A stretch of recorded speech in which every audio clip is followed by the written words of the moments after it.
So thermodynamic radio ఈరోజు చెప్పుకునే topics working of refrigerator,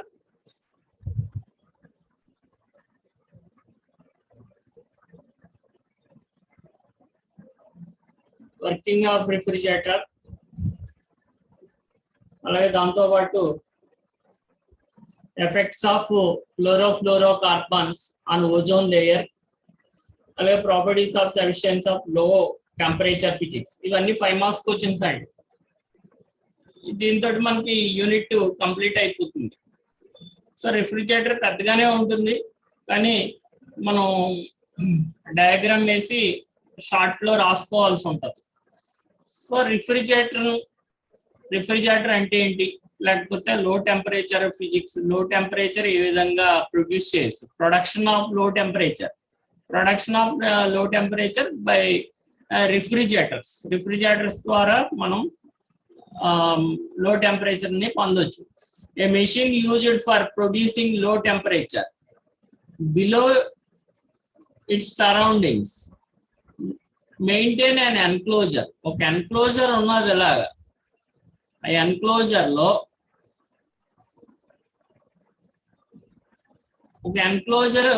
ఇలాగా రిఫ్రిజిరేటర్ కానీ లేకపోతే ఏదైతే ఉన్నదో గదో ఒక రూమో ఏదో ఉంది, ఆ ఎన్క్లోజర్ లో మనకి ఏంటి ప్రొడక్షన్ ఆఫ్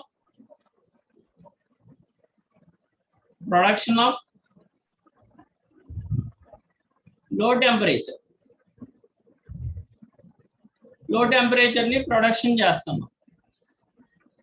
దేంతో సరౌండింగ్స్ తో పోలిస్తే, సరౌండింగ్స్ అంటే చుట్టుపక్కల ఉన్న ప్రాంతంతో పోలుస్తున్నట్టే మెషిన్ లోపల ఎన్క్లోజర్ లోపల లో టెంపరేచర్ ని ప్రొడక్షన్ చేస్తున్నట్టే దాన్నే మనం ఏమంటాం, రిఫ్రిజిరేటర్ అంటాం. ఇక రిఫ్రిజిరేటర్ 2 రకాలుగా మనం తీసుకోవచ్చు. వేపర్ కంప్రెషన్ మెషిన్, మనం ఉపయోగించేది ఇంట్లో వేపర్ కంప్రెషన్ మెషిన్. లార్జ్ స్కేల్లో అయితే వేపర్ అబ్జార్ప్షన్ మెషిన్ అని అంటారు, లార్జ్ స్కేల్లో. కానీ మనం ఇక్కడ స్మాల్ స్కేల్లో మనం యూజ్ చేస్తున్నాం కాబట్టి దీన్ని ఏమనొచ్చు, వేపర్ కంప్రెషన్ మెషిన్ అనొచ్చు. దీంట్లో మనకి ఇక్కడ పి అనేది పిస్టన్ అనేది ఉంది. ఆ పిస్టన్ దగ్గర వాల్వ్ V1 వాల్వ్ V2 అని ఉన్నది. వాల్వ్ V1 నుంచి మనకి ఎప్పుడైతే ఇంజన్ ఏదైతే ఉందో ఆ ఇంజన్ సడన్ గా కంప్రెస్ చేస్తుందండి. కంప్రెస్ చేస్తే ఆ గ్యాస్ ఈ విధంగా ఈ డైరెక్షన్ లో వెళ్తుంది. ఈ డైరెక్షన్ లో వెళ్ళిన తర్వాత కంప్రెషన్ చేసాం కాబట్టి ఏమవుతుంది, హీట్ పెరుగుతుంది, అంటే ఉష్ణం పెరుగుతుంది. ఆ వాయువు యొక్క ఉష్ణం అంటే క్లోరోఫ్లోరోకార్బన్ అంటే అది. దాని యొక్క హీట్ పెరిగితే చుట్టూరు లిక్విడ్ రిఫ్రిజరెంట్ అంటే వాటర్ ఏదో ఒకటి సర్క్యులేట్ చేస్తాం. ఇక్కడ కండెన్సర్ అంటారు దీన్ని. సి అంటే కండెన్సర్ చుట్టూరు ఏమి పంపిస్తాం అంటే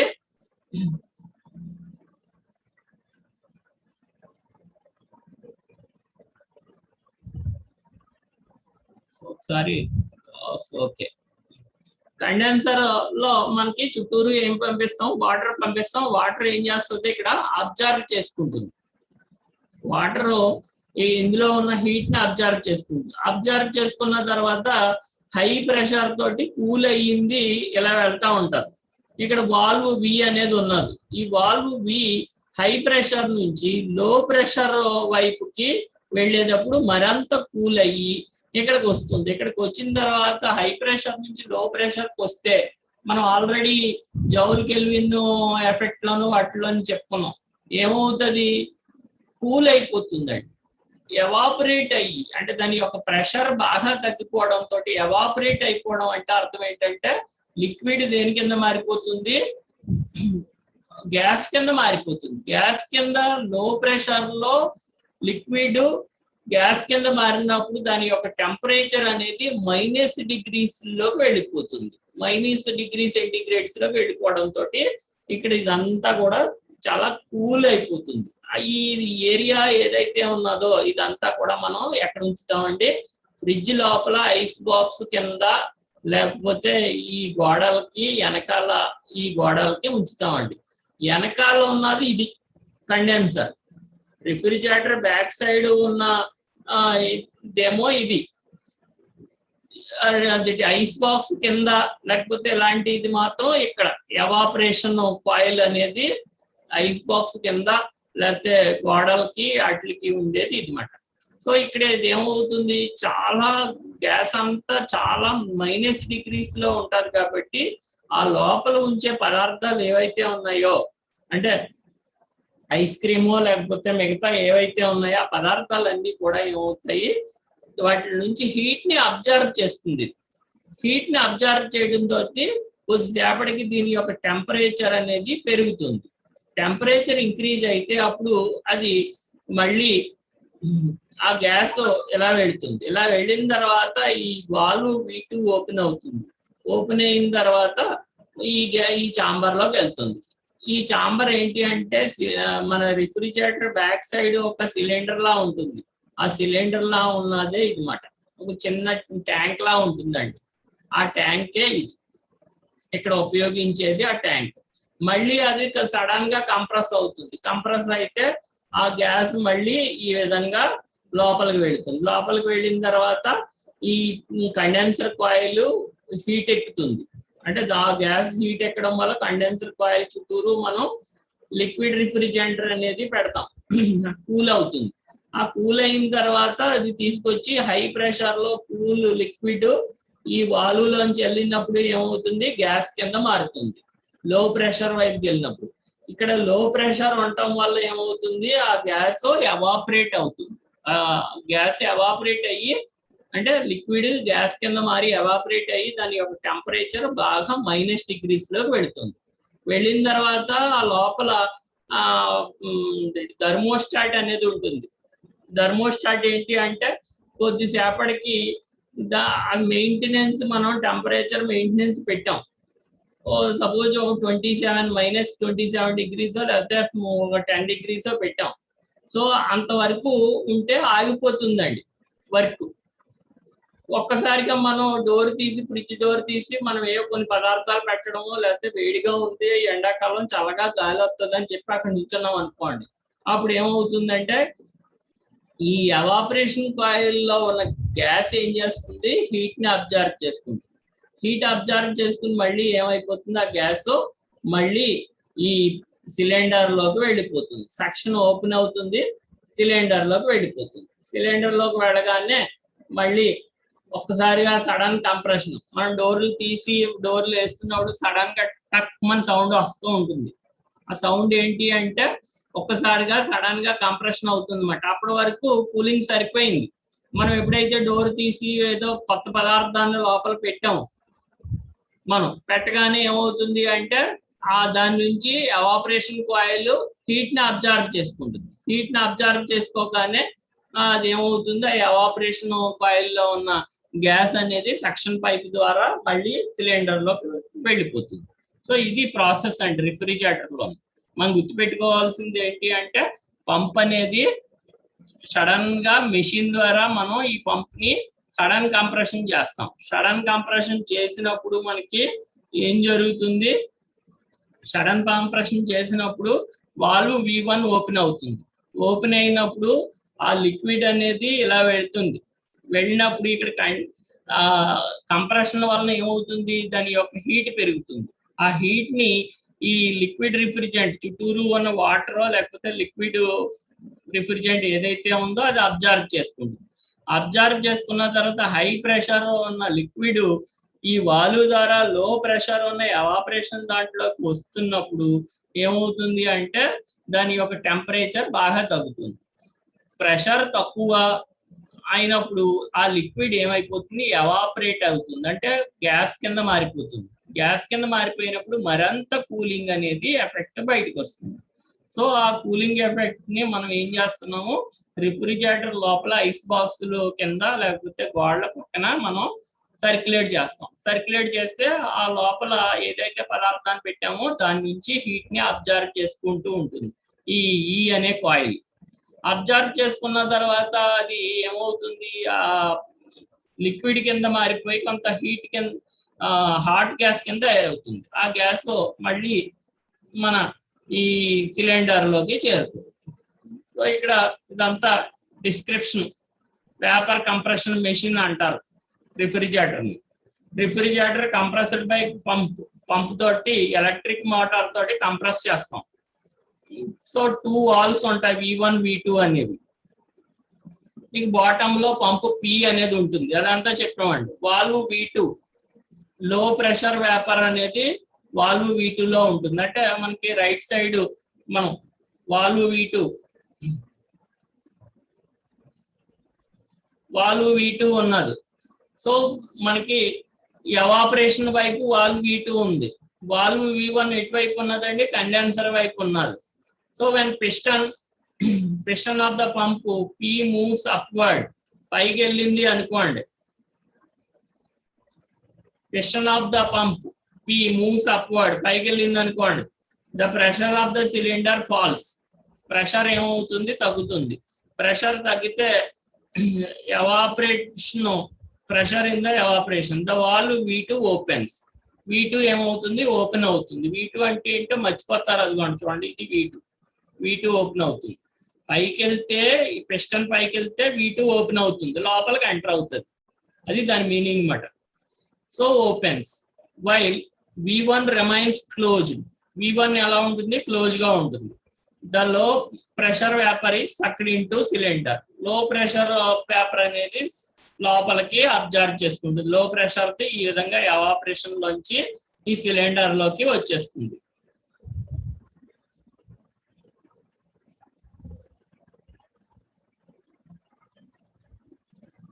సో మనకి స్టార్టింగ్ పాయింట్ ఏమని చెప్పాడు?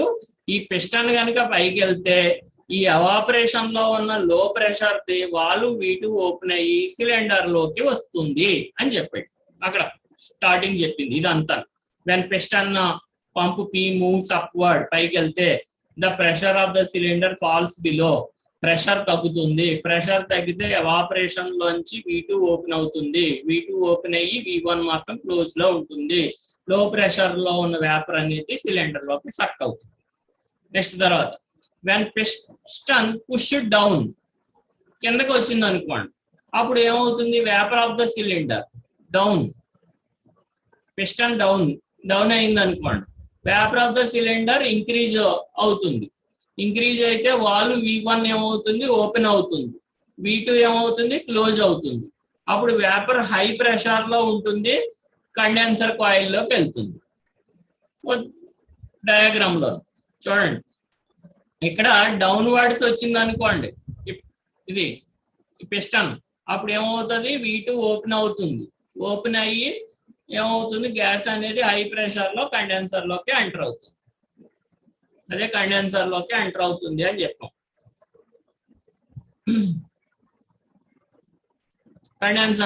కండెన్సర్ కాయిల్ లోకి వెళ్ళిన తర్వాత surrounded by enclosed which is a cold water circulate చేస్తాం. The heat of the compression వల్ల వచ్చిన హీట్ ని కోల్డ్ వాటర్ ఏం చేస్తారు? రిమూవ్ చేస్తుంది. సో అందుచేత అక్కడ హై ప్రెషర్ లో ఉంటుంది, లో టెంపరేచర్ ఉంటుంది. అందుచేత ఏమవుతుంది? లిక్విఫై అవుతుంది. ఆ గ్యాస్ ఏమైపోతుంది? లిక్విఫైడ్ అయిపోతుంది. ఆ లిక్విఫైడ్ రిఫ్రిజరెంట్ అనేది passes through the regulator valve V. చూడండి, సో ఇక్కడ లిక్విఫై అయిపోయిన గ్యాస్ ఏదైతే ఉన్నదో హై ప్రెషర్ ఉన్నది అని చెప్పుకున్నాం మనం. హై ప్రెషర్ ఉన్న లిక్విఫై అయిపోయిన గ్యాస్ అనేది రెగ్యులేటర్ లోంచి వీలోంచి మనకి అవతల పక్కకి వస్తుంది అని చెప్తున్నాం ఆ పాయింట్ లో. The low pressure vapour is sucked into cylinder. ఇది కాదండి, చూడండి, ఎవాపరేషన్ కాయిల్ లోకి ఎంటర్ అవుతుంది. ఇక్కడ ఎవాపరేషన్ కాయిల్ లోకి ఎంటర్ అవుతుంది. ద రెగ్యులేటర్ వాల్వ్ రిడ్యూసెస్, ఆ వాల్వ్ ఏం చేస్తుంది? Reduces pressure of the liquid యొక్క ప్రెషర్ ని బాగా తగ్గిస్తుంది. ఇంకా ఇక్కడ హై వాల్యూ నుంచి లో వాల్యూకి మనకి పంపిస్తుంది రెగ్యులేటర్ వాల్వ్ అనేది. మనం జౌల్ కెల్విన్ ఎఫెక్ట్ లో పారస్ ప్లగ్ ఎలాగైతే మనం చెప్తాము, హై ప్రెషర్ లోంచి లో ప్రెషర్ వైపుకి గ్యాస్ అనేది మూవ్ అవుతుంది అని చెప్తాం, అప్పుడు కూల్ అవుతుంది అని చెప్తాం. సేమ్ అదే ఎఫెక్ట్ ఇక్కడ జరుగుతుంది. సో డ్యూ టు లో ప్రెషర్ వల్ల ఏమవుతుంది, లిక్విడ్ ఏమవుతుంది, ఎవాపరేట్ అవుతుంది. అంటే ఆ లిక్విడ్ గ్యాసియస్ స్టేట్ కింద మారిపోతుంది. The evaporation of the liquid under reduced pressure, reduced pressure లో కూలింగ్ ప్రాసెస్ అనేది వస్తుంది. సో అందుచేత substances change into liquid state to vapour stage లోకి మార్చేటప్పుడు ఆ హీట్ అంతా కూడా అబ్జర్వ్ అయిపోతుంది. So the heat is not taken from any external source, external source నుంచి ఏ హీటు తీసుకోదు. సో ఇదంతా మనకి రాయక్కర్లేదు, కూలింగ్ ఎందుకు అవుతుంది అన్నది ఇదంతా చెప్పాడు. ఇది evaporation is promoted by the reducing the pressure on the liquid, the cooling is intensified. దీనివల్ల ఏమవుతుంది, కూలింగ్ ఇంకా బాగా ఇంటెన్సిఫై అవుతుంది అని చెప్తాం. ఆ పాయింట్ కొంచెం తగ్గించేయచ్చు కావాలంటే. ఇక లిక్విడ్ ఎవాపరేట్ అయిపోయింది, it extract latent heat of vaporisation from surroundings. Cold storage లోపల ఉండే సరౌండింగ్స్ ఏవైతే ఉన్నాయో, అంటే సరౌండింగ్స్ అంటే బయట కాదు, లోపల ఉండే సరౌండింగ్స్, ఎన్క్లోజర్ లోపల ఉండే సరౌండింగ్స్ నుంచి ఏం చేస్తుంది, ఇది మనకి అబ్జర్వ్ చేసుకుంటుంది. మోర్ లిక్విడ్ ఎవాపరేట్స్, ఇంకా ఎక్కువ లిక్విడ్ ఎవాపరేట్ అయింది అనుకోండి ఎవాపరేటెడ్ కోల్ లో, మోర్ కూలింగ్ ఈజ్ ప్రొడ్యూస్.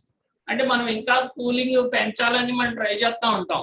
లోపల ఐస్ బాక్స్ దగ్గర ఒక ఇది ఉంటుంది, దాన్ని మనం మారుస్తూ ఉంటాం 1 2 3 4 5 అనేసి. సో అది మనం మార్చే కొద్ది ఏమవుతుందంటే ఎక్కువ గ్యాస్ లిక్విఫై అయిపోయింది, ఇంకా ఎక్కువ గ్యాస్ కింద కన్వర్ట్ అవుతుంది అనమాట. అలా కన్వర్ట్ అయినప్పుడు ఇంకా ఎక్కువ ఇంటెన్సిఫై కూలింగ్ అనేది జరుగుతుంది. The temperature of the storage space or surrounding water is lowered. So after certain time, కొద్దిసేపటికి the temperature reaches the desired level కి ఏర్పడుతుంది. టెంపరేచర్ మళ్ళీ డిజైర్ లెవెల్ కి వచ్చిన తర్వాత the above cycle is repeated. ఎప్పుడైతే ఆ ఎవాపరేషన్ లో ఉన్న కూలింగ్ ఉన్నది సరౌండింగ్స్ నుంచి, పదార్థాల నుంచి హీట్ ని అబ్జర్వ్ చేసేసుకోగానే ఒకసారిగానే ఏమవుతుంది, మళ్ళీ సడన్ గా కంప్రెస్ అవుతుంది. అందులో ఉన్నది లోపల ఉన్నది సిలిండర్ లోకి వెళ్ళిపోతుంది, వేడెక్కిపోయింది సిలిండర్ లోకి వెళ్ళిపోతుంది గ్యాస్. ఆ గ్యాస్ మళ్ళీ సడన్ గా కంప్రెస్ అవుతుంది, మళ్ళీ లిక్విడ్ కింద మారుతుంది, లిక్విడ్ కింద మారి మళ్ళీ ఎవాపరేట్ అవుతుంది, ఎవాపరేట్ అయ్యి మళ్ళీ కూలింగ్ అవుతుంది. ఇది ప్రాసెస్. సో ఇక effects of chlorofluorocarbons on ozone layer. Ozone layer మీద అంటే మనం రిఫ్రిజిరేటర్ లో ఉపయోగించేది ఏమి గ్యాస్, అది పియాన్ గ్యాస్, అంటే క్లోరోఫ్లోరోకార్బన్స్ అండి. క్లోరోఫ్లోరోకార్బన్స్ వల్ల ఓజోన్ లేయర్ కి ఎటువంటి ప్రమాదం ఉంటుంది? సో ద గ్యాస్, కొంత గ్యాస్ అనేది ఎన్వలప్డ్ సరౌండింగ్ ఎర్త్ చుట్టూరు మనకి ఒక గ్యాస్ చుట్టూరు ఉంటుంది. దాన్ని మనం ఏమంటాము, అట్మాస్ఫియర్ అంటాం. మన ఎర్త్ చుట్టూరు కొన్ని రకాల గ్యాసియస్ ఎన్వలప్ అనేది ఉంటుంది, దాన్ని సరౌండింగ్ అంటాం.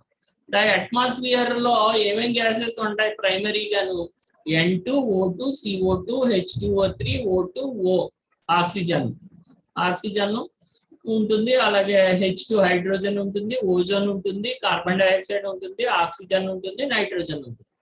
That mainly divided into 4 regions కింద డివైడ్ చేయొచ్చు. మన అట్మాస్ఫియర్ ని 4 రీజియన్స్ కింద డివైడ్ చేయొచ్చు. మేజర్ రీజియన్ ఆఫ్ అట్మాస్ఫియర్, వాటి యొక్క రేంజెస్, టెంపరేచర్ రేంజెస్ ఉంటాయి. ఆ రేంజెస్ లో మనకి ఎంతంత టెంపరేచర్ ఉంటుంది, ఏ గ్యాస్లో అక్కడ ప్రజెంట్ అయి ఉంటాయి అనేది మనం చూసుకోవచ్చు. సో మనకి ఇనీషియల్ గా ఎర్త్ అండి, ఇది ఎర్త్ పైన మనకి 4 జోన్స్ అని చెప్పుకున్నాం కదా. అవి ఏంటంటే ట్రోపోస్ఫియర్, స్ట్రాటోస్ఫియర్, మీసోస్ఫియర్, థర్మోస్ఫియర్. సో ఈ ట్రోపోస్ఫియర్ అన్నది ఎంత ఎత్తు వరకు ఉంటుంది అంటే ఎర్త్ సర్ఫేస్ నుంచి 17 కిలోమీటర్స్ వరకు ఉంటుంది. ఇక 25 కిలోమీటర్స్ దగ్గరికి వచ్చేటప్పటికి ఓజోన్ లేయర్ అనేది ఉంటుంది అన్నమాట. 25 నుంచి 35 మధ్యలో ఓజోన్ లేయర్ ఉంటుంది. ఆ తర్వాత స్ట్రాటోస్ఫియర్ ఉంటుంది, ఎంత హైట్లోనూ మనకి 33 వరకు స్ట్రాటోస్ఫియర్. అలాగే తర్వాత 35 కిలోమీటర్స్ వరకు మీసోస్ఫియర్ ఉంటుంది. సో మనకి భూమి నుంచి వాళ్ళు వెళ్ళింది దగ్గర ఈ స్టేట్ వరకే వెళ్ళారన్నమాట. ఈ స్టేట్ కూడా దాటలేదేమో, 85 95కే వెళ్ళారు మొన్న వాళ్ళు. ఇది వర్జిన్ గెలాక్సీ వాళ్ళు వెళ్ళారు చూసారా అండి. ఈ హైట్ వరకు వెళ్ళిన తర్వాత అక్కడ నుంచి ర్యాకెట్ ని పంపించారు ఈ హైట్ కి. అక్కడ వాళ్ళు స్టేట్ అంటే అట్మాస్ఫియర్ ఎప్పుడైతే అయిపోతుందో ఆ అట్మాస్ఫియర్ అయిపోయిన ప్రాంతం నుంచి అట్రాక్షన్ అండ్ గ్రావిటేషనల్ అట్రాక్షన్ ఉంటుంది, కొంచెం తేలియాడినట్టుగా ఉంటుంది ఆకాశం. సో ఇక థర్మోస్ఫియర్ అనేది ఐనోస్ఫియర్ ఇక్కడ వరకు మనకి ఏమంటున్నాం అట్మాస్ఫియర్ అని అంటున్నాం. సో ఇక్కడ మనకి కొన్ని ప్రాబ్లమ్స్ ఏంటి అంటే మనకి క్లోరోఫ్లోరో కార్బన్ సో ఎక్కువ యూజ్ చేస్తే ఏమవుతుందంటే ఓజోన్ అనేది డివైడ్ అయిపోతుందండి. అంటే ఆక్సిజన్ అలాగే O2 కింద అలాగే O కింద డివైడ్ అయిపోతుంది క్లోరోఫ్లోరో కార్బన్స్ ని మనం యూజ్ చేయడం వల్ల. సో దానివల్ల ఏమవుతుంది అంటే ఓజోన్ లేయర్ ఏదైతే ఉన్నదో, మనం ఇక్కడ ఓజోన్ లేయర్ ఇక్కడ చెప్పుకున్నాం, ఓజోన్ లేయర్ ఇక్కడ నుంచి ఇక్కడ వరకు అనేసి ఈ ఏరియాలో అంటే 25 నుంచి 33 మధ్యలో 25 కిలోమీటర్స్ నుంచి 35 కిలోమీటర్స్ మధ్యలో ఉండే ఓజోన్ లేయర్ ఏమవుతుంది అంటే డ్యామేజ్ అయిపోతుంది. క్లోరోఫ్లోరో కార్బన్స్ అనేవి వాటితోటి ఓజోన్ తో O3 తోటి కంబైన్ అవడం తోటి మనకి ఏమవుతుంది O2 ప్లస్ O కింద డివైడ్ అయిపోతుంది. సో మనకి ఇంకా దానివల్ల ఏమవుతుంది యూవీ రేస్ అనేవి ఎంటర్ అయిపోతాయండి ఎర్త్ మీదకి. ఇక్కడ నుంచి సన్లైట్ లోంచి ఇలాగ వచ్చి ఇక్కడికి వచ్చి రిఫ్లెక్ట్ అయిపోతా ఉంటాయి మామూలుగా యూవీ రేస్. కానీ ఎప్పుడైతే ఓజోన్ లేయర్ లేదో డైరెక్ట్ గా ఇలా ఎంటర్ అయిపోతాయండి UV rays. UV rays enter అయిపోతాయి కాబట్టి మనకి ఏమవుతుంది అంటే దాని యొక్క ప్రాబ్లమ్స్ ఏమేంటో చెప్తున్నాడు. Damage the DNA of reproductive molecules in a living beings. Living beings లో DNA ఏవైతే ఉన్నాయో మాలిక్యూల్స్ అవి డ్యామేజ్ అయిపోతాయి. They increase the occurrence of humans skin cancers. Skin cancers అనేవి బాగా డెవలప్ అవుతాయి, అంటే బాగా ఎక్కువ చర్మ సంబంధమైన క్యాన్సర్స్ అనేవి వస్తాయి. They increase the damage of human and plant life. So UV radiations వల్ల హ్యూమన్ లైఫ్ కానీ ప్లాంట్స్ లైఫ్ కానీ డ్యామేజ్ అయిపోతుంది. They reduce the rate of efficiency of photosynthesis.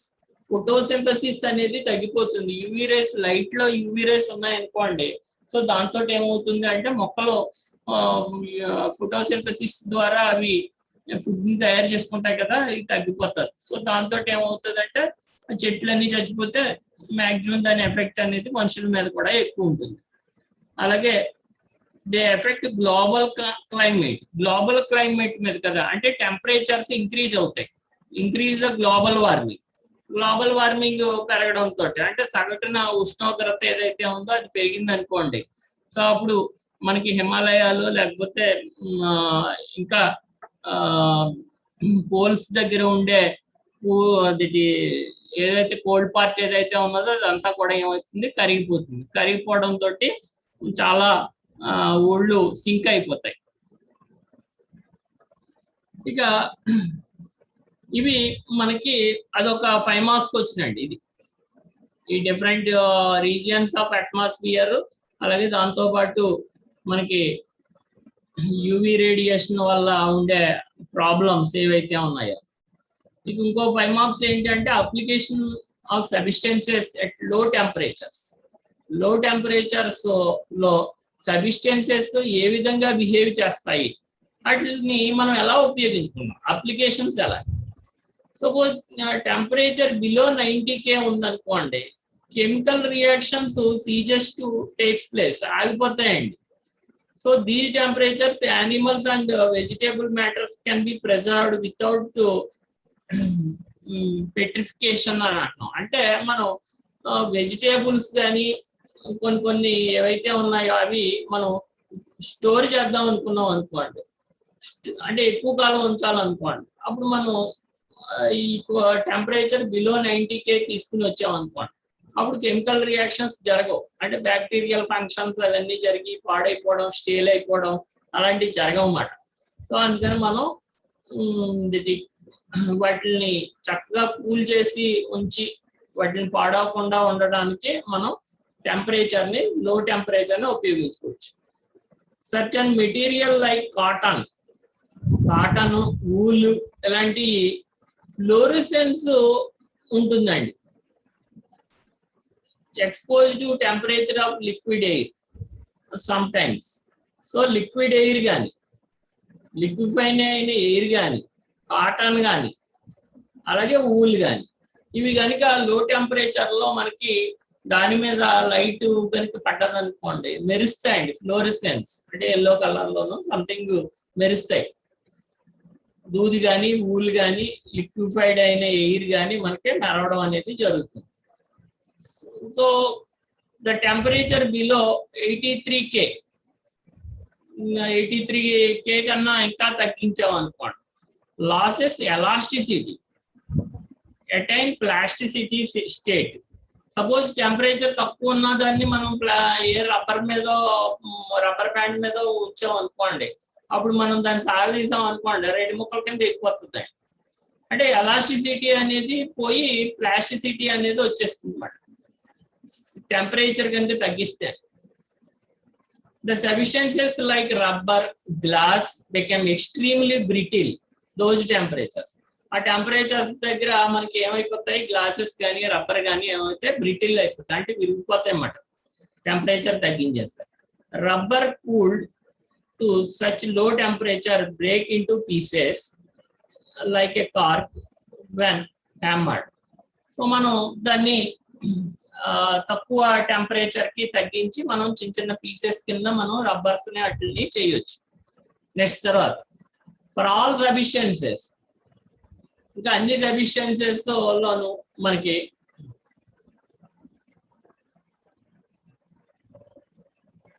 అన్ని సబ్స్టెన్సెస్ లోను అటామిక్ హీట్ బికమ్ 0.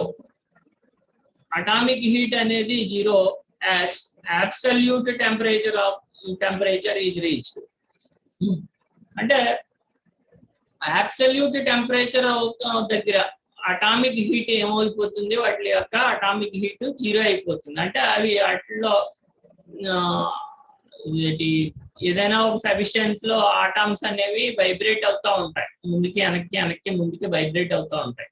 సో ఆ vibrations కూడా ఆగిపోతాయి అన్నమాట అబ్సల్యూట్ 0 టెంపరేచర్ దగ్గర. అబ్సల్యూట్ 0 టెంపరేచర్ అంటే 0 కెల్విన్ అని అర్థం అన్నమాట. 0 కెల్విన్ అంటే -273 డిగ్రీ సెంటీగ్రేడ్ అని అర్థం.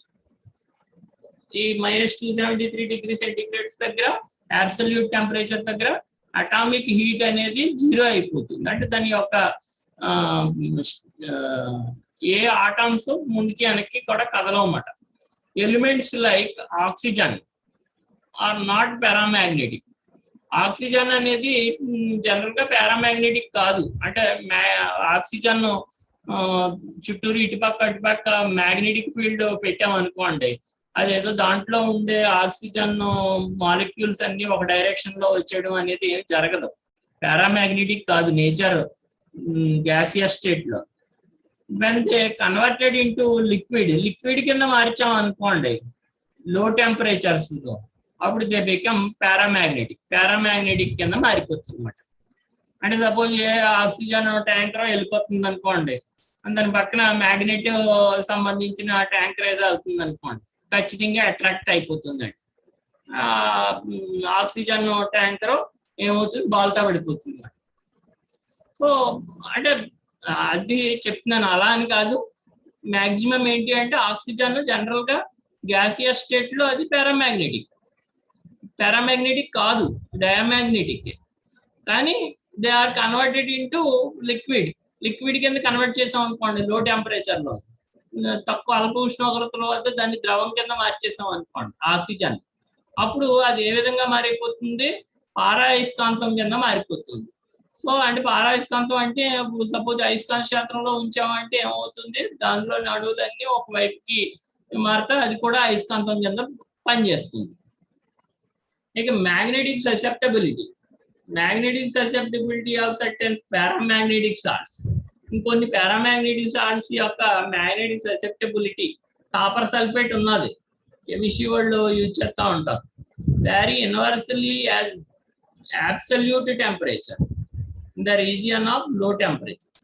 దాని యొక్క మ్యాగ్నెటిక్ ససెప్టబిలిటీ అనేది మారిపోతుంది అబ్సల్యూట్ టెంపరేచర్ టెంపరేచర్ కనుక -273 డిగ్రీ సెంటిగ్రేడ్ కి మనం కాపర్ సల్ఫేట్ ని తీసుకుని వచ్చాము అంటే దాని యొక్క మ్యాగ్నెటిక్ ససెప్టబిలిటీ అనేది మారుతుంది.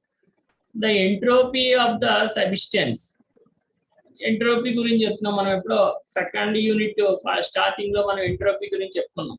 Entropy of the substance tends to zero value, entropy zero అయిపోతుంది వెన్ ఎక్స్పోజ్డ్ లో టెంపరేచర్ దగ్గరికి వచ్చేటప్పటికి ఎంట్రోపీ జీరో అయిపోతుంది. ఎంట్రోపీ అంటే డిజార్డర్ ఆఫ్ ద మాలిక్యూల్స్ అని చెప్పి, డిజార్డర్ ఆఫ్ ద మాలిక్యూల్స్ ఏమైపోతాయి, అది ఆర్డర్ కింద మారిపోతుంది అన్నమాట, జీరో అయిపోతుంది అంతే. ఎంట్రోపీ ఇంక్రీజ్ అవుతుందంటే డిజార్డర్ ఎక్కువ అని అర్థం, ఎంట్రోపీ తక్కువ అవుతుంది అంటే అర్థం ఏంటి, ఆర్డర్ గా ఉన్నది అని అర్థం. అంటే మనకి ఎప్పుడైతే లో టెంపరేచర్స్ లో ఏమవుతుంది, మాలిక్యూల్స్ అటు నుంచి ఇటు అటు కదలవు కాబట్టి ఎంట్రోపీ అనేది ఏమవుతుంది, జీరో అవుతుంది అని చెప్తాం. సో ఎన్ని పాయింట్లు చెప్పామండి, 7 పాయింట్స్ ఎన్నో చెప్పినట్టున్నాం. సో బిలో 90K దగ్గర కెమికల్ రియాక్షన్స్ ఆగిపోతాయి కాబట్టి వెజిటేబుల్స్ కానీ లేకపోతే ఇంకా ఏదైనా నాన్ వెజ్ ఐటమ్స్ యానిమల్స్ ఇలాంటి వాటిని ప్రిజర్వ్ చేసుకోవచ్చు. ఇంకా కాటన్, ఊళ్ళు లేకపోతే లిక్విడ్ ఎయిర్ అన్నది లో టెంపరేచర్స్ లో ఏమవుతుంది, ఫ్లోరెసెన్స్ అంటే మెరుస్తాయి అన్నమాట.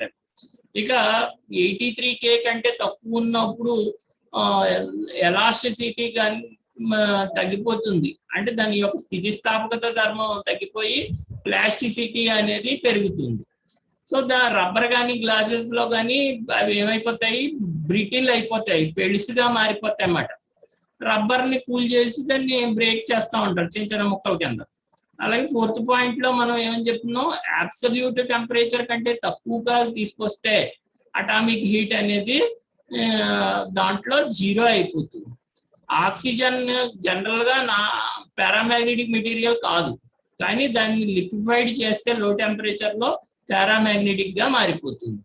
ఇక కొన్ని పారామాగ్నెటిక్ సాల్ట్స్ ఏవైతే ఉన్నాయో అంటే కాపర్ సల్ఫేట్ ని తీసుకొని దాని యొక్క అబ్సల్యూట్ టెంపరేచర్ తోటి వ్యారీ అవుతూ ఉంటుంది, దాని యొక్క మ్యాగ్నెటిక్ ససెప్టబిలిటీ అనేది వ్యారీ అవుతుంది.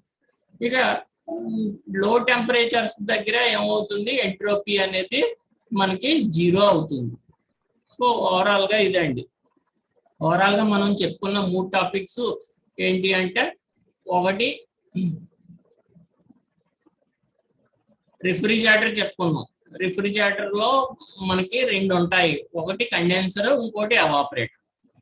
సో ఇనీషియల్ గా మనకి ఒక పంప్ ఉంటుంది, ఆ పంప్ చేస్తే ఏమవుతుంది, క్లోరోఫ్లోరో కార్బన్ అనేది హై ప్రెషర్ తోటి, కంప్రెస్ అయిన హై ప్రెషర్ తోటి టెంపరేచర్ పెరుగుతుంది. కండెన్సర్ లో అది కూల్ అవుతుంది, కూల్ అయ్యి లిక్విడ్ కింద మారిపోతుంది. ఆ గ్యాస్ లిక్విడ్ కింద మారిన తర్వాత కింద వాల్వ్ ఉన్నది, ఆ వాల్వ్ లోంచి వెళ్తారు. ఆ వాల్వ్ లోంచి వెళ్ళినప్పుడు హై ప్రెషర్ నుంచి లో ప్రెషర్ వైపుకి వాల్వ్ లో వెళ్తున్నప్పుడు అది గ్యాస్ కింద మారిపోయి మరింత కూల్ అవుతుంది. ఇక ఎవాపరేటర్ లో లో ప్రెషర్ లో గ్యాస్ అనేది తోటి అది ఏమవుతుంది, ఇంకా ఎవాపరేట్ అయ్యి ఏమవుతుంది, లో ప్రెషర్ వల్ల ఎవాపరేట్ అయ్యి అది బాగా కూల్ అనేది పెరుగుతుంది. ఇంకా మనం ఎక్కువ ఇంటెన్సిఫై గా కూలింగ్ చేయొచ్చు. చేసిన తర్వాత అక్కడ ఉండే పదార్థాల నుంచి హీట్ ని అబ్జర్వ్ చేసుకున్న తర్వాత అది మళ్ళీ హీట్ అయిన గ్యాస్ కింద మళ్ళీ వాల్వ్ V2 నుంచి సిలిండర్ లోకి వెళుతుంది. ఈ ప్రాసెస్ అనేది కంటిన్యూ అవుతుంది. అదే మనం ఇక్కడ ఈ 4 స్క్రీన్ లో అని చెప్పింది. Effects of chlorofluorocarbons and ozone layer. మన ఎర్త్ చుట్టూరు సరౌండింగ్స్ ఒక గ్యాసియస్ ఎన్వలప్ ఉంటుంది. ఆ ఎన్వలప్ లో ఏమేమి గ్యాసెస్ ఉంటాయి, నైట్రోజన్ ఉంటుంది, ఆక్సిజన్ ఉంటుంది, కార్బన్ డైఆక్సైడ్ ఉంటుంది, హైడ్రోజన్ ఉంటుంది, NO2 ఉంటుంది, చాలా గ్యాసెస్ ఉంటాయి. సో ఈ రీజియన్ ని, గ్యాస్ రీజియన్స్ ని మనం 4 లేయర్స్ కింద డివైడ్ చేస్తున్నాం, 4 రీజియన్స్ కింద. ఆ 4 రీజియన్స్ వాటి యొక్క ఆల్టిట్యూడ్ ఆధారంగా, టెంపరేచర్ రేంజెస్ ఆధారంగా మనం 4 రీజియన్ తీసుకున్నాం. ఆ 4 రీజియన్లు ఏంటి అంటే ట్రోపోస్పియర్ ఒకటి, స్ట్రాటోస్పియర్ ఒకటి, మీసోస్పియర్ ఒకటి, థర్మోస్పియర్ ఒకటి. సో వాటిని ఎంతంత రేంజ్ ఏంటి అన్నది డయాగ్రామ్ బట్టి రాస్తాం మనం. సో ఇక్కడ ఏం జరుగుతుంది అంటే 25 కిలోమీటర్స్ నుంచి 33 కిలోమీటర్స్ మధ్య ఓజోన్ లేయర్ ఉన్నది. ఓజోన్ లేయర్ ఫ్లోరోఫ్లోరోకార్బన్స్ ఓజోన్ తో చర్య చెంది ఏమవుతాయి, ఆక్సిజన్ O2 O కింద డివైడ్ అయిపోతాయి. డివైడ్ అయిపోవడం తోటి మనకి ఏమవుతుంది, యూవీ రేస్ అంటే మనకి వచ్చే సూర్యుడి నుంచి వచ్చే కాంతిలో యూవీ రేస్ కూడా ఉంటాయి, అవి ఎర్త్ రీచ్ అయిపోతాయి. ఓజోన్ ఉంటే మాత్రం ఏమవుతాయి, రిఫ్లెక్ట్ అయిపోతాయి. సో ఎప్పుడైతే మనకి ఎర్త్ మీదకి వచ్చిందో దాని వల్ల యూవీ రేడియేషన్ వల్ల మనకి ఉండే హార్మ్స్ ఏంటి అంటే, ఫస్ట్ రీప్రొడక్టివ్ సిస్టమ్స్ ఏవైతే ఉన్నాయో, డిఎన్ఏస్ ఏవైతే ఉన్నాయో అవన్నీ డ్యామేజ్ అయిపోతాయి. అంటే తర్వాత నుంచి యూవీ రేస్ కనుక తర్వాత నెక్స్ట్ జనరేషన్స్ అనేవి ఉండవు అన్నమాట. యంగర్ జనరేషన్స్ అనేవి ఉండవు. They increase the occurrence of human skin cancers పెరుగుతాయి. అలాగే హ్యూమన్ ప్లాంట్ లైఫ్ కూడా డ్యామేజ్ చేస్తుంది. అలాగే rate of efficiency of photosynthesis తగ్గిపోతుంది. సో అందుచేత మొక్కలు అనేవి పెరగడం మానేస్తాయి, అవి చనిపోతాయి. సో దానివల్ల ఎఫెక్ట్ అనేది ఉంటుంది. ఇక గ్లోబల్ క్లైమేట్ లో చేంజెస్ వచ్చేస్తాయి. టెంపరేచర్స్ బాగా హీట్ పెరిగిపోయింది అంటే పోల్స్ దగ్గర ఉన్న మంచు కానీ లేకపోతే హిమాలయాల దగ్గర ఉన్నది ఇలాంటివన్నీ కరిగిపోతాయి. దాంతో చాలా సిటీస్ ఇలాంటి సిటీస్ కూడా మునిగిపోతాయి. ఇక అప్లికేషన్ ఆఫ్ లో టెంపరేచర్ యొక్క అప్లికేషన్స్ మనం చెప్పుకున్నాం 7 దాంట్లో కెమికల్ రియాక్షన్స్ ఆగిపోతాయి 90K కన్నా బిలో ఉంటే. కాటన్, ఊలు ఇలాంటివన్నీ ఫ్లోరిసెంట్ మెరుస్తాయి. 83K కంటే తక్కువ ఉన్నప్పుడు గ్లాసెస్ కానీ లేకపోతే రబ్బర్ కానీ బ్రిటిల్ అవుతుంది, దాన్ని మనం వేరే రకంగా ఉపయోగించుకుంటాం. ఇక అబ్సల్యూట్ టెంపరేచర్ కన్నా తగ్గిస్తే అటామిక్ హీట్ 0 అయిపోతుంది. ఆక్సిజన్ పారామాగ్నెటిక్ మెటీరియల్ కాదు, కానీ లిక్విడ్ కింద మారిస్తే లో టెంపరేచర్ లో అది పారామాగ్నెటిక్ సబ్స్టెన్స్ అవుతుంది. ఇక మ్యాగ్నెటిక్ సజెప్టబిలిటీ అనేది కూడా చేంజ్ అయిపోతూ ఉంటుంది లో టెంపరేచర్. కాపర్ సల్ఫేట్ తీసుకున్నాం అనుకోండి, దాని యొక్క అబ్సల్యూట్ టెంపరేచర్ తోటి వ్యారీ అవుతూ ఉంటుంది. ఇక మనం ఎంట్రోపీ అనేది మనకి ఏమని చెప్పాము, 0 అవుతుంది లో టెంపరేచర్స్. ఇది మనం ఓవరాల్ గా చెప్పుకున్నది. అయితే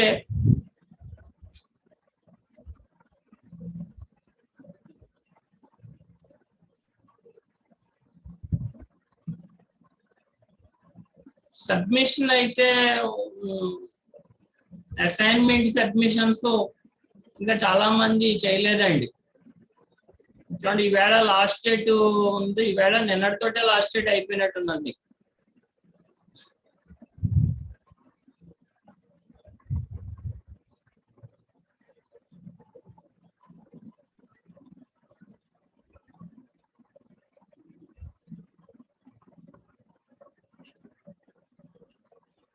మెంబర్స్ చేశారండి. థర్మోడైనమిక్ పొటెన్షియల్ చాలా పెద్ద క్వశ్చన్, థర్మోడైనమిక్ పొటెన్షియల్. అలాగే అది కంపల్సరీగా అందరూ ప్రాక్టీస్ చేసుకోవాలి. అది ఎలా తగ్గించి రాసుకోవాలి అన్నది కూడా నేర్చుకోవాలి. సో అందుకని మొదట రాస్తే మనం ఎలా తగ్గించవచ్చు అనేది నేర్చుకోవచ్చు. థర్మోడైనమిక్ పొటెన్షియల్ ఓన్లీ 18 మెంబర్స్ మాత్రమే సబ్మిట్ చేశారు. మళ్ళీ నేను రేపటి వరకు ఎక్స్టెండ్ చేస్తానండి, సబ్మిషన్ చెయ్యండి. నెక్స్ట్ ఇంకో క్వశ్చన్ కూడా ఇచ్చాం, క్లాసియస్ క్లాపెరాన్ రేషియో ఆఫ్ ఇది, అది కూడా అంతే, సబ్మిషన్ మీరు చెయ్యండి. దాని సబ్మిషన్ కూడా పెంచుతాను. ఆ 2 క్వశ్చన్స్ వారానికో 2 క్వశ్చన్స్ అయినా మనం నేర్చుకుంటాం అనేది చెయ్యాలి కదా. ఇప్పుడే చెప్పాను నేను ఆల్రెడీ ఇందాకే క్లాసు స్టార్టింగ్ లోనే ఏమని చెప్పాను, ఈ వేళతోటి కంప్లీట్ చేస్తున్నానమ్మా, రేపటి నుంచి క్లాసెస్ తీసుకుంటాం కానీ బిజీగా ఉన్నది, రివిజన్ క్లాసెస్ లేకపోతే క్లాసెస్ మిస్ అవడం జరుగుతూ ఉంటాయి రేపటి నుంచి. ఏం చేద్దాం అంటే ప్రాక్టికల్స్ ఇవన్నిటిలో బిజీగా ఉండటం వల్ల. అలాంటి క్లాసులు ఉండవు అని డిసైడ్ అయిపోకండి, ఉంటాయి కానీ క్లాసెస్ పర్టికులర్ టైం ఉంటే పర్వాలేదు, స్టూడెంట్స్ వెళ్ళిపోకుండా ఉంటాయి. నెక్స్ట్ ఇంకోటి ఏంటి అంటే మీకు ఆఫ్లైన్ స్టార్ట్ చేయడానికి మరి ఆల్రెడీ వాళ్ళు ప్రాక్టికల్స్ 2 to 8 వరకు ఉంటాయి. తర్వాత దాంతో ఎగ్జామ్స్ మొదలైపోతే 11th నుంచి వాళ్ళకి ఆల్రెడీ ఇచ్చేసాడు. ఎగ్జామ్స్ కి టైం టేబుల్ కూడా ఇచ్చేసాడు. ఆ ఎగ్జామ్స్ అయ్యేటప్పటికి నెలాఖరు వస్తుంది, A20 వస్తుంది. అంతా బాగుంటే మిమ్మల్ని కూడా ప్రాక్టికల్స్ నెలాఖరు నుంచో ఎప్పటి నుంచో ప్రాక్టికల్స్ ఇచ్చేస్తాడు. లేకపోతే September 1st నుంచి ఫస్ట్ వీక్ లో మీకు ఎగ్జామ్స్ స్టార్ట్ చేసేస్తాడు. సో ఇదండి ప్రాసెస్. అందుకని మీరు దానికి తగ్గట్టుగా ఇప్పటికే చాలా మంది క్లాసెస్ ఇంటి దగ్గర ఉండి ఆన్లైన్ ఓపెన్ చేసి చూడటానికి కూడా బద్ధకంగా ఉంటుందండి చాలా మందికి. రోజు 39 దాకా వచ్చేవారు, ఇవాళ 27లోకి ఆగిపోయింది అటెండెన్స్. రేపు కూడా క్లాస్ ఉంటుందని ఇంకా రేపు కాలేజీకి నేను ఏమి వెళ్ళను. వెన్స్డే నుంచి వెళ్తాను. వెన్స్డే ఆఫ్టర్నూన్ ఎప్పుడో క్లాస్ పెడతాను.